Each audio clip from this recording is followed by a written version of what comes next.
Okay, so this video is not about graphical settings and performance optimization. First, because there's a nice write-up on the Discord you should go to with a ton of steps to take to improve your game performance if that's what you need. And second, because Gamma is running better and better with every update. There's a comment that made me laugh a lot on my last video. Hi, I want to try Gamma for the first time. Will my Gamma look like yours? It won't, because he's a YouTuber. There's also a lot of editing behind every video, and most of the time reshade or the like.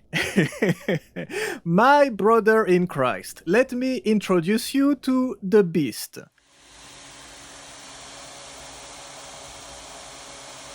You can't even touch it, it's so hot. That's what I'm playing on, a middle-of-the-pack, crappy gaming laptop that sounds like a jet engine on these hot summer days, and Gamma runs fine out of the box. I used to make optimization videos in the past because I needed to tweak a lot of things to run the game properly, but these days I don't even touch anything anymore. So yes, your Gamma will look like mine, because it's vanilla out-of-the-box Gamma I'm playing, there's nothing more to it. If you don't run it on a complete potato, you can get 60 FPS at 1080p relatively easy, and if you have any issues again, go check the performance checklist on the Discord. What I'm here today to talk about are all the different mods and gameplay settings, because here I tweak a lot of things to make the game more to my liking, and it's questions I get a lot from you guys. I'm attempting Iron Man runs again, by the way. Go to the secondary channel if you want to watch all my dumb death and full uncut playthroughs. So I've been experimenting with settings a lot, and there's a lot of cool stuff many of you don't bother to change. But first, I'm gonna update my game the wrong way, so it resets all my settings to default, and I have to redo everything for the purpose of this video. If you want to know how to keep all your mod settings and keybinds when you update Gamma, go check the beginning of this video, I won't go over it again today. Okay, everything is reset, let's start with what I consider a high priority. Okay, the first thing I change is this godful blur depth of field while you're aiming, which is... I don't know. So you go to SSS settings, right here, weapon depth of field, and it's gonna be these two that you reduce. I don't turn them off completely. I put them at like 0.3, 0.2. So you still have a slight blur, which kind of focus your vision in the middle, but without being like completely over the top. And it's actually quite nice like this. The next thing I change straight away these days is the new dot mark add-ons that add all this interaction to all the items, all these little dots on everything, like all the open the door, talk to people, marking the stashes and everything. It's actually a really cool add-on, but I like to fine-tune it a lot. So let me start by dropping some stuff. So if you simply do not like it, and want to go back to how it was before, you go to dot marks, you go to advanced settings, you're gonna hide the interaction dot markers, and you're gonna turn back on the pickup names by unticking this. And by simply doing that, the dot marks are gone, and you have to press F again to show up the items. So, and if you want to hide absolutely everything, so even the prompts and like all this big text and everything, you're gonna do same thing, dot marks, advanced settings, and you're gonna untick the hide vanilla interact UI, and you're gonna hide the primary interaction and hide the secondary interaction. That's personally what I'm doing right now.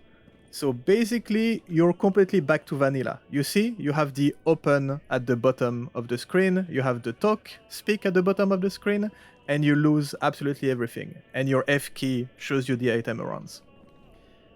Personally, I'm at a middle ground where what I do is that I do not hide the dot mark. So I do all the settings with it so far. It's just that I do not hide the dot markers, and I slightly increased how far you can see them. With the default value, I always felt that they pop in a bit too late and you kind of miss stuff when you go fast, so to me, like, it's the perfect value here. And actually, right now, I'm enjoying not having to press F anymore, and I can just see the item straight away. And as you can see, I still have the prompt on the doors and things like this, like to remove this if you don't want to see any of the items you can interact with. Same thing, you go to dot marks and it's going to be into the icon settings. No, it's going to be to the object settings and you remove the marked doors. Same thing, if you don't want to see the white dot on NPCs, you remove the NPCs. And you don't have any more dots on any doors, any NPCs, any stashes, you just have the items. And personally, that's exactly what I wanted. You don't have any fluff, you don't have any extra things, it just removed the need to press F to see items, now it's automatic, and I'm actually really enjoying this, and I don't need all the extra stuff. So that's my settings for the dot marks. And again, this mod is highly customizable. I tried like a lot of other things, like making the dot marks. I think actually I play with them a tiny bit smaller and with the shading a little bit reduced too. Where was it? Yeah, here, with the drop shadow, like a little, like everything to make them like a bit more discreet.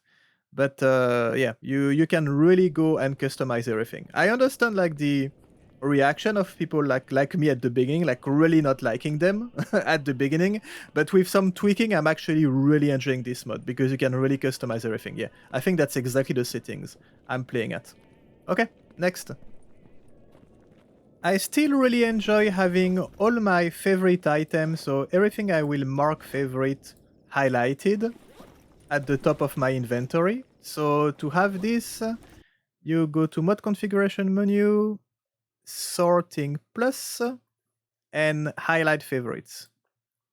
And by doing this, all your favorites will be highlighted in your inventory, which is something I like. And a lot of people always ask me, how do you have the stuff highlighted? That's how you do it. It's in sorting plus. And actually doing this reminds me that another change I done straight away is that I'm actually enjoying all the new animations for like immersion purposes, but they get very old very fast. So in in FDDA redone, you can decide what animations you want and you don't want. For example, the backpack one, I turn it off. So I don't have this freaking backpack animation every time I open my inventory, because at the beginning it was nice, and after 2 minutes I was like, nah, fuck this, I don't want this anymore. If you want to go further, and I think that's actually what I do in my actual playthroughs now, is that I removed everything else, because they're very nice animations, but yeah, I don't know, they they get on my nerve. So I removed the mutant skinning. I only kept the pickup animation when you pick up items, and the NVGs one when you turn on your NVGs. But putting on helmets or removing them, I removed it. Outfit animation, same thing. I left the body search on, actually. That's it. So now when you change armor, you can change armor, change helmet without having the animation, but you still have the one picking up item, because it's nice and it doesn't slow you down. And the same thing for looking at bodies or turning on the NVGs. Like, I enjoy them because it adds immersion without slowing you down, and you are still efficient. So, oh, and I almost forgot, the other thing I do is that in the pickup animation, I slightly increase, I think I have it at 1.5, the pickup animation speed. So it's just a bit faster. So I keep the animation, I just make it slightly faster, so you're still like very efficient. So Gamma has the free zoom mod that lets you press a button to have a free zoom, pretty much, which is kind of useful, but like I never found, I mean, I don't like having tons of keybinds for everything. So what I do is that I go to the free zoom mod, which is free zoom right here. And instead of tweaking the free zoom multiplier, I just increase how much zoom you have naturally while aiming down your weapons. So actually, to have a bit bigger aim down sight, you need to reduce this. And I put it at like 6.5 generally. You can tweak it more if you want. So it's not zooming as much as the free zoom, but you actually do have a a much bigger punch in when you're aiming down your weapon, and I actually really enjoy it without having to press the button. I'm old. I have a hard time seeing little enemies. So yeah, and actually you can stack both together, but like it's starting to get a bit too much, and then it removes the usefulness of scopes. It's a bit like cheating. So yeah, I just increase a bit my M down sight punch in, and I don't use the free zoom anymore. And actually, seeing this, one of the thing I do, it's not in the mod configuration menu, it's in the player, is I remove the mask overlay. Because I don't like having all the scratches and broken helmet effects, and it's actually affects a little bit the performance, so I just like remove them. So I have a clean view of everything. Again, it removes a bit the immersion, but it just makes the game cleaner, in my opinion. And looking at it, to be sure, that's actually the only thing I change in the general settings. I don't really touch much because like I'm satisfied with like pretty much all the other settings. I like the rain droplets, I like the glass reflection. Yeah, it's only the mask overlay that I removed. Everything else I leave pretty much by default because I'm pretty much fine with everything. I'm a giant save scummer. I always loved save scumming, and not being able to save because I'm not near a campfire is always driving me crazy. So that's actually one of the things I turn off immediately too. So that's like one of the last mods. Enable campfire saving. No thank you. And you just untick the two last one too. And you can start saving again whenever you want. There we go. When I do like a real serious Iron Man, I turn it back on. But for like casual gameplay, I turn it off because I just find it annoying not being able to... Oh, I forgot to remove the dots on the bodies. Icon settings, no. Object settings, mark bodies, no. It definitely makes bodies harder to spot in grass, but I mean, it's kind of the point. And it kind of negates the upgrade you can get on your PDA to mark the bodies on the minimap, so that's why I like to turn it off and don't see the bodies. And you know this icon that shows up when you can see at the bottom left of the screen when an artifact is around you? I like to turn this off because I find it a bit too easy. So it's the artifact passive detect. I can turn that off because I like roaming around with my detector. I think it's part of the gameplay to have a detector to find artifacts or spot artifacts, and nothing should tell you there's an artifact around. So and if you miss them, you miss them. It's fine. So I like to turn this off. Oh, and actually, it makes me realize that I forgot in the dot marks again. I forgot to remove. I don't want to see the campfires either. I don't want to see campfires. Okay, we're good. Thank you. Okay, now let's talk about the AutoLooter because it's a very useful mod, but it can be a little bit confusing at the beginning. So in essence, what it's going to do is that when you get a body, instead of having to press take all or use the shifty shortcut to pick up everything, it's gonna let you decide what to do exactly with the items in the body. If you want to disassemble them, if you want to pick some stuff up, leave some other stuff. The main issue at the beginning is that if I press... Can you guys chill? I'm trying to record a video, Jesus. Okay, so if... They're not gonna stop. If I press the AutoLooter key now, you can see that like it only picked up the part in good condition in the weapon, because that's the only one I can use for repairs. But we're early game and I actually want everything. So the only thing I do generally is that in the AutoLooter, all the way at the bottom, for the parts condition threshold, I'm gonna put it at the minimum. So at least early game, when I press the AutoLooter key, it's gonna completely strip all the weapons, and I can get even all the bad parts. Because you can sell all of those at the technician. It's not... It's not gonna be a ton of money, but it's still important money to have early game. And then later on, you can like change the settings or whatever. Another mod that's like very useful, as you can see, is this mod that adds all the bad condition parts automatically to the technician to be sold. But it's not putting everything. For example, like this 41% part, I'm never gonna use it. It's in bad condition. It should be put in it too.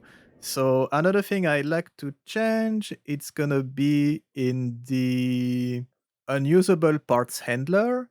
So the weapon part condition threshold here, it should be 60 because that's the threshold where you can actually use the parts to repair weapons. And the outfit, you can leave it at 40, it's fine. Just make sure that it ignores recipe materials so you don't sell stuff that you're gonna use for crafting recipes. And here it should fix the issue. Yeah, my 41 part is here. So anything that it keeps is either parts that are usable for repairs or parts that are part of recipes. And then when you reach the mid game or late game and you don't need the money from these bad condition parts anymore, you can go back to your AutoLooter and you can set back stuff to default. So basically having the threshold at which parts can be used for repairs, but that's it. You don't even pick up parts anymore to sell to the technician because it's not that much money. It's just useful very early in the game. Another thing you should be mindful of with the AutoLooter is all these parts you see that you can decide to be disassembled automatically when you pick them up because they're usable in crafting recipes and the items themselves are not really useful. Be careful early game. I like to deactivate the disassembly of broken flashlight and broken detectors because actually a lot of early recipes, for example, if I want to craft my first headlamp, I'm actually gonna need 2 broken flashlight, and if you disassemble all of those with the AutoLooter, you're gonna have to buy them at the trader and you might get stuck or like it might slow down your progress. So I always like to turn this off. Same thing for your first detector, you're gonna need a broken detector, and it's actually true too for the RF receiver that needs broken walkie-talkie, so that's something you can turn off too in the AutoLooter. Okay, now let's talk about more subtle gameplay changes. One of the things I like to do first is in the general settings in gameplay is increase a little bit the maximum number of tasks NPC can give you. I mean, I say a little bit. Generally, I double it. I put it at 8 instead of 4. So what this lets you do is having more active missions at the same time. So you can take much more missions, which is actually kind of nice. So instead of, for example, having to do 1 or 2 mission in garbage and then come back to pick new mission and then, I don't know, go to agroprom and then come back, I can pick a lot of missions and do like a big loop, a big adventure. I'm gonna have some stuff in garbage, some stuff in cordon, maybe some stuff is the swamp, some stuff in agroprom. I can do like a big loop and then come back for all my rewards. It just makes your gameplay a bit more efficient and streamlined without changing too much the difficulty. I actually enjoy being able to do that. The other thing I like to change relating to task is in the PDA task board, I like to increase the scanning range to the max. You don't have to put it to the max. I like putting it to the max. So basically, when you go inside your PDA to scan for the available task, it's literally gonna find everybody around you. It's just more efficient. You just pick up all the missions available in the area and you can go on your business. What else? I find the squad size a bit too little in Gamma because it's actually kind of hard to have companions. So I like it to be a big reward when you finally can have companions. So I generally increase the max number of companions to 2. And you can put like 3 or 4 with the folk hero achievement, but it's actually a very hard achievement to get. So I mean, most of the time I don't even get it in my playthroughs. Just having at least 2 max companions feels nice. I don't like to change. I leave my actor speed to the default, but actually one thing I do. I mean, we're gonna run into it at some point, but like it's in speed. I know it's probably gonna be like an unpopular one, but like I like to remove the weapon and encumbered affecting your speed. I just don't like it. I know it makes sense. I know in terms of realism and immersion, it's kind of better. Like if you have a huge weapon and a full backpack, you shouldn't be able to sprint like crazy. But I don't know. I just don't like it, and I generally turn this off. But I mean, technically, you you should leave it on. The adjustable weapons, I don't really care. Actually, I turn it off because I don't use it. It's a nice mod to have that lets you actually do a ton of things if you look into it. But like it's, to me, it's like extra features I'm really not interested into. So I just turn it off straight away. Nerve source, I never touch it. I'm fine with it. The perk artifacts, I sometimes increase a tiny bit the one you can find in the stashes. I think I missed something because I like increasing the chance of artifacts to spawn. I think it's in the dynamic anomalies. Yes, artifact spawn chance is at 3. I like to put it at 5. And it's just the grind for artifacts in Gamma is crazy and is not as rewarding as I'd like to. So I slightly increase the artifact spawn chance and I slightly increase the max artifact per zone. So you get a little bit more artifacts on average. I leave the random artifacts chance at 0 because this is kind of game breaking. But I just increase a little bit the chance of artifact spawning. And I actually keep this setting even in my Iron Man runs because it's just too time consuming. It's still crazy time consuming anyways. Like it's just like, let's say to have a full set of fully upgraded artifacts, instead of having to do 20 hours of artifact hunting, maybe you're gonna have to do 15 with these settings. It's not it's not like it's a giant difference. It just makes things a little bit easier. And that's, I think, the only thing I missed because after that, yeah, I think we covered everything. If there's other setting you change, let me know. Um, Things that make your life easier, better things in terms of quality of life that don't change the intended gameplay too much. I think that's my main point when I change all these little things is that it doesn't change the core way of playing the mod. It's just little fine-tuning to make it more pleasant for me, but it's not like game-breaking either. And I think we covered pretty much everything. But if let me know what you guys use as settings, because I'm always interested in trying new stuff.